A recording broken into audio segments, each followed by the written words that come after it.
like. Thank you. Thank you. So this is a new hat. Does anybody like it? You like the white one, the red one, or this one? A lot of people like this. What do we like? Should we give out a couple today? Huh? Who is red? That's good. That's good. Beautiful. Do you like that? Beautiful. Don't sell it tonight. We'll see it on eBay. I love it. Thank you. Okay, come on, let's do that. We're here. Who's young, handsome, and beautiful? Then we'll take a little older. Come on up. Come on up, darling. Come here. Come here. Okay, what's your name? Haley. Here you go, sweetheart. Okay. So the New York Times is doing a story tomorrow on the hat. They're saying it's the hottest thing in fashion, if you can believe this. And I'm the style section of the New York Times on the hat. So anyway, you know what we'll do? Who wants it back here? Who wants it? Good. Who wants it? Come on. Give me one. Good. Good. Okay, folks. So, what a nice train. Oh, beautiful. He's waving to me. Beautiful. That's called the USA right there, right? That's called the USA. Beautiful. Man, I love that stuff. I love that picture. So, we just came out with another poll, a poll in Iowa. We're way ahead, and that's great. Hi. And that's so great. And I've been here so many times. I'm going to the football game. Do you believe it? Right after this. In fact, they said, oh, this is only 10 minutes. Just say hello, Mr. Trump, for 10 minutes. But I said, what do you mean 10 minutes? Can't I give him the full version of the Trump speech? They said, no, 10, 15 minutes. So we'll just have a little fun. But I'm going actually from here to a couple of tailgating parties, and then I'm going over to the football game. Let me ask you, who's going to win the game today? It's a lot of spirit. Huh? No? No? Huh? No? It's going to be a great game. Which team is favored to win? Yeah, that's what I hear. Okay. Well, if you don't mind, I'm not going to pick one. Does that make sense? That makes sense. Everybody fully understands that. So our country is in trouble. We have a lot of things going, but the best thing we have is our people and our potential. And we're going to make this country so great again. We're going to make it strong. We're going to make it powerful. We're going to build up our tremendous armed forces. You know, they've been depleted very badly. I tell the story, 2,300 Humvees. Think of that, 2,000. And when I heard that number, I said, you know what, can't be possible.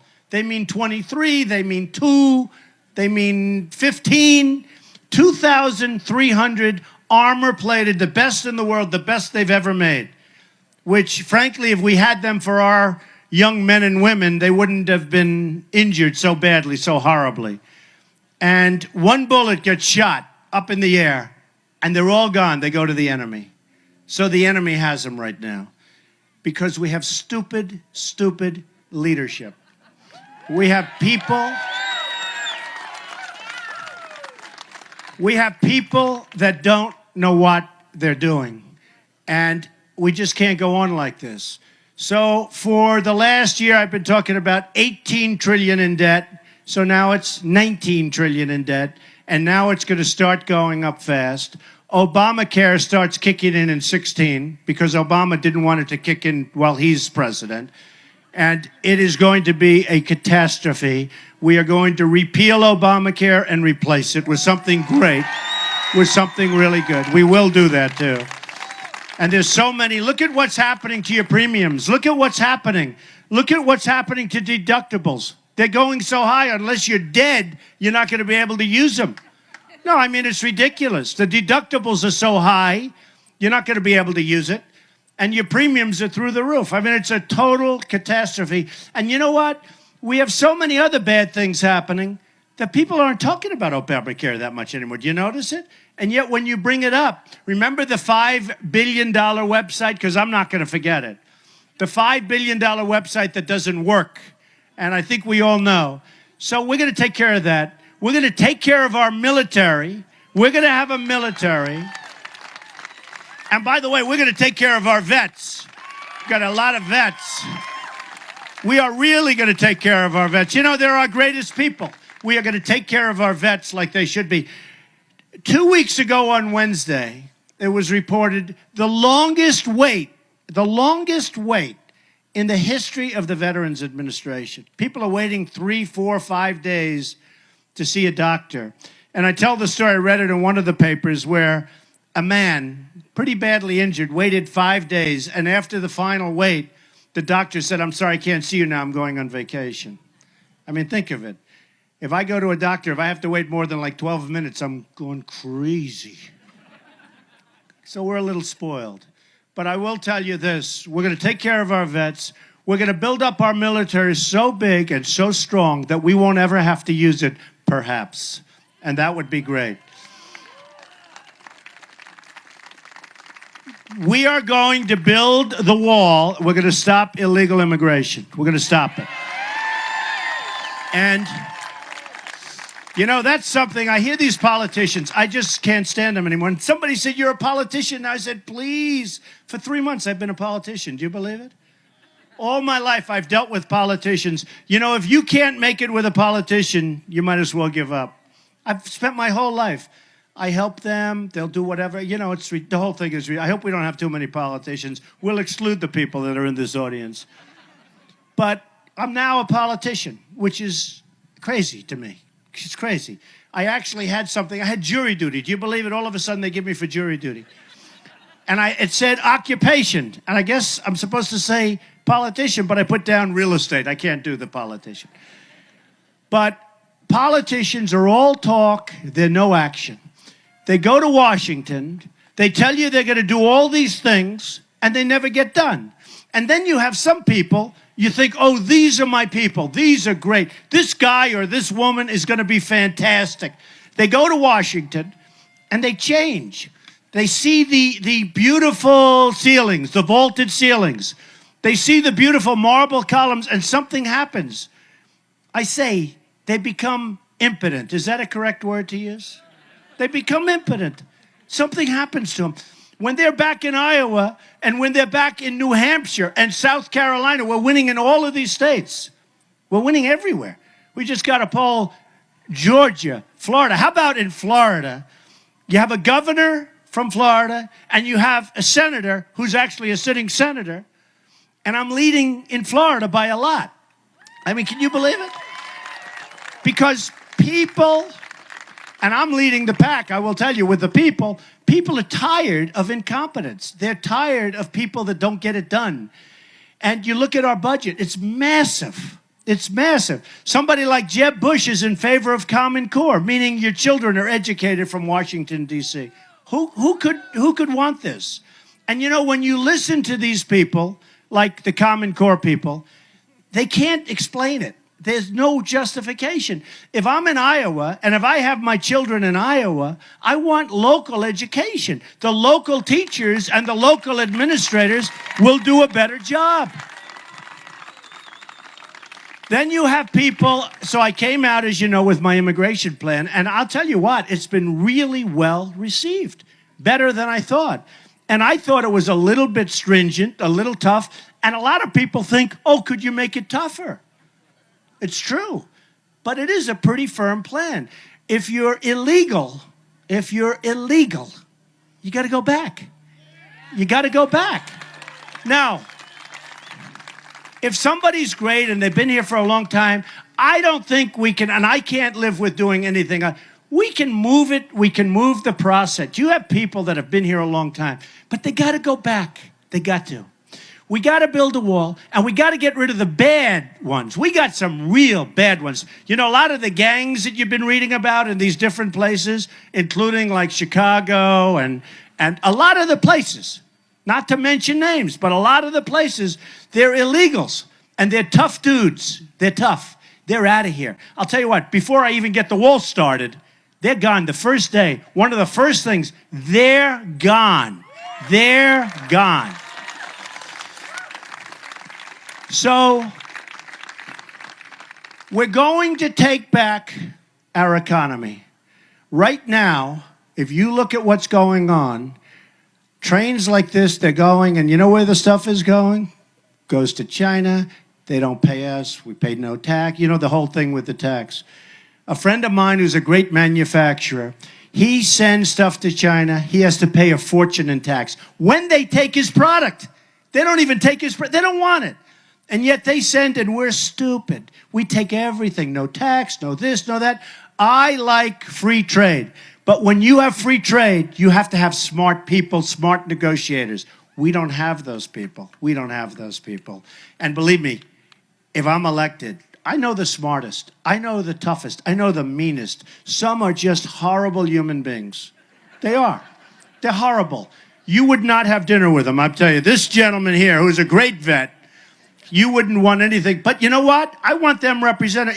Do you agree with that? Or would you rather have a very nice person like Carolyn Kennedy, right? She's representing us in Japan. She knows nothing. She admits she knows nothing. But we are going to have the toughest, the smartest. We're going to have people that are so good. We're going to have the greatest I know them all. I know the good ones. I know the bad ones. I know the overrated ones. I know the ones that will really do a good job and keep friendly, which I want. We'll have better relationships with China, Japan, Mexico. We'll have better relationships than we do right now. We don't have good relationships, and they all rip us off. So last year, I was just curious. And last year, I said, how much money do we lose with China? Meaning, what's our deficit? It's over $400 billion. Think of that. $400 billion. I said, what do we lose, just out of curiosity, what do we lose with Japan? I was surprised. Not that bad. About 60 billion. Not that bad. Not bad. You know, we only lost $60 billion. How would we like to have? Iowa would like 60 billion. There'd be no taxes for the rest of your lives, right? So, and by the way, my tax plan is going to come out in about 3 or 4 weeks, and we're going to lower taxes, especially for the middle class. We are going to make sure that my friends in the hedge fund business who make a fortune and pay virtually no tax, they are going to start paying taxes. They're going to start paying taxes. I don't care. You know, I'm self-funding my campaign. I'm spending my own money. When I fly here, I spend my own money. I don't need their money. I don't want their money. And I feel sort of foolish because guys are coming up to me saying, I want to put millions of dollars. One guy, $5 million, and I'm turning them down. I say, I don't want it. I feel like, honestly, can I use a bad term? I feel like a schmuck. No, I'm turning down millions of dollars. Bush, he's raised $125 million, $130 million. He gets it from China. He gets it from the Wall Street guys. He gets it from all of these companies. And once you get, oh, I love that sound. Ooh. No, I love it. It's progress. But you know what? When I'm president, that train's going to be moving a hell of a lot faster. It's going too slow. No, it's true. Well, no, that's because your engineer, think of this, the engineer actually stopped because he wants to listen to the speech. Can you believe that? No, that sucker's going to be moving, it's going to be loaded up, and it's going to be, I don't know where the hell it's going, but it's going to be going fast. So, the hedge fund guys have to pay. Now, they're supporting Hillary, who may not get to the starting gate, folks, right? I don't know. She may not get, I don't know. Who cares? It doesn't matter. I'm not worried about her. I'm worried about the first guys. You know, Perry isn't he a nice man? Mr. Perry, Governor Perry. He's gone. Good luck.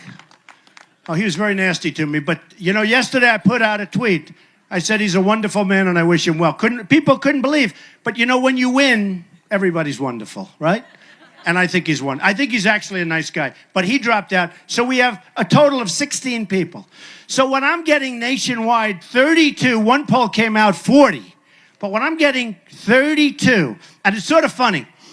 I have a poll at 40. I have a poll at 32. And then I have these other polls, and, you know, they're all like that. Winning in Iowa, winning in New Hampshire, winning every place by a lot. And then I here's the headline. Carly is surging. She's got 3%. I hear Ben, who's a nice guy, Ben Carson, is a very nice man. He's surging, but he's way behind me. I'm saying, well, what about me? I'm leading. They don't mention that.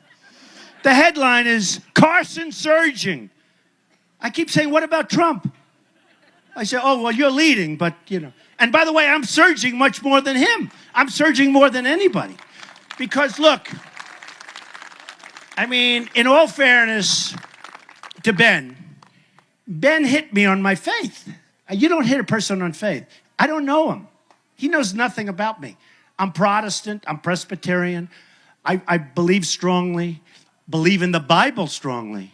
But he hit me on my faith. No, I believe strongly. You don't hit a person on faith. And he was nice enough to apologize. He actually apologized, which is nice. Most people won't do that, so I respect that. But it's a tough thing when you get hit on faith. But the one thing we need in this country, we need energy. I see where the evangelicals are supporting Trump largely. And I'm leading with the evangelicals. And you know, part of the reason that they like me, and I think strongly, is they want to see our country. They're smart people. They know that I may not be perfect. And they know that. And maybe 10 years ago and 4 years ago, they said, no, he's not perfect. He's not perfect. And we can't. But you know what I'm really good at? I'm really good at making deals and making this country rich and bringing it back. And I saw Pastor Jeffers, I saw a few of them on television the other night, and they said, how do you explain that Donald Trump, and again, I'm Protestant, how do you explain that Donald Trump is leading substantially, by substantial numbers, with the evangelicals? And they said, because they're tired of losing. They're tired of getting these people that don't do anything, that have no energy. And it's true. People don't have energy. I don't think Ben has the energy. Ben is a nice man. But when you're negotiating against China and you're negotiating against these Japanese guys that are going to come at you in waves, and they think we're all a bunch of jerks because our leaders are so stupid and so incompetent and so inept, we need people that are really smart, that have tremendous deal-making skills, and that have great, great energy.